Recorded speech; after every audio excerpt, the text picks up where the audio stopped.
In just a moment, comedian Hal Sparks, media magnate Ariana Huffington, and me, all at this very tiny desk in Los Angeles, all talking about what, in goodness sake, is going on with the Republican Party and hoping that this new presidency fails. That is all coming up. But first, it's time for a couple of holy mackerel stories in today's news. Our first story is about an endangered political species, the New Hampshire Republican. Personally, my partner's family lives in New Hampshire, so I spend quite a bit of time there. I can tell you it is my impression that New Hampshire is not the most liberal place in the country. But it is now, apparently, a rather deep and saturated shade of blue. New Hampshire's governor is a Democrat. The state Senate is controlled by the Democrats. The state House is controlled by the Democrats. Both members of Congress from New Hampshire are Democrats.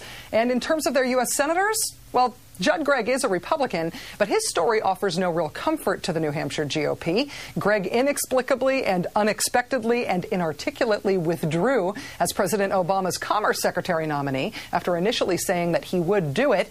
Mr. Gregg now finds himself embroiled in conflict of interest allegations about he and his brother having real estate deals that hinged on Senator Gregg steering federal money to redevelop a former New Hampshire Air Force base.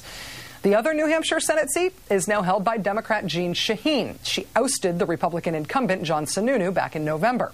Now, John Sununu is turning out to be an embarrassment to New Hampshire Republicans, even as a defunct elected official. Republican Minority Leader Mitch McConnell tapped former Senator Sununu to be on the oversight panel for TARP, the banking bailout, as sort of a consolation prize after he lost his bid for re-election. The TARP Oversight Board is the panel that's headed up by Elizabeth Warren. You'll remember her as a guest on this program every single time we can convince her to do it. That oversight board is in charge of making sure that the bailout is being administered right and that the banks are doing what they are supposed to be doing with the money.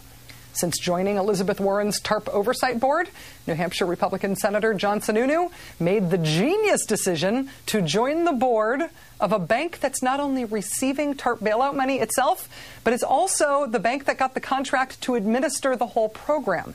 He joined the board of a subsidiary of Bank of New York Mellon. They're the ones doing all the accounting for the bailout.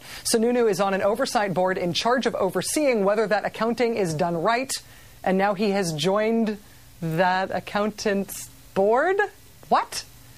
Good on Talking Points memo for catching the announcement about Sununu's new gig. Hats off, ironically, to Bank of New York Mellon for having the audacity to put one of their overseers on their own board. And John Sununu and New Hampshire Republicans? What's going on with you guys? Finally, on a day of atrocious economic news, at the start of a week in which we are all going to be walking on eggshells, worrying about the unemployment numbers coming out on Friday, there is a teeny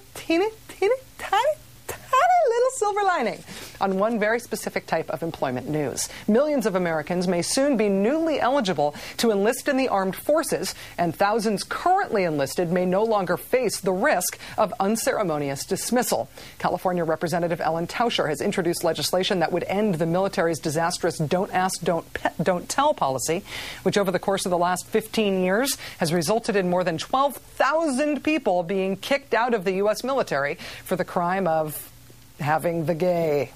The Service Members Legal Defense Network says an average of 2 people get kicked out of the military under Don't Ask, Don't Tell every single day. Their research indicates that 3,000 men and women every year decide not to enlist or not to re-enlist because of this law. The bill that would repeal Don't Ask, Don't Tell is called the Military Enhancement Readiness Act. It died in Congress last year, even though it had 149 bipartisan co-sponsors.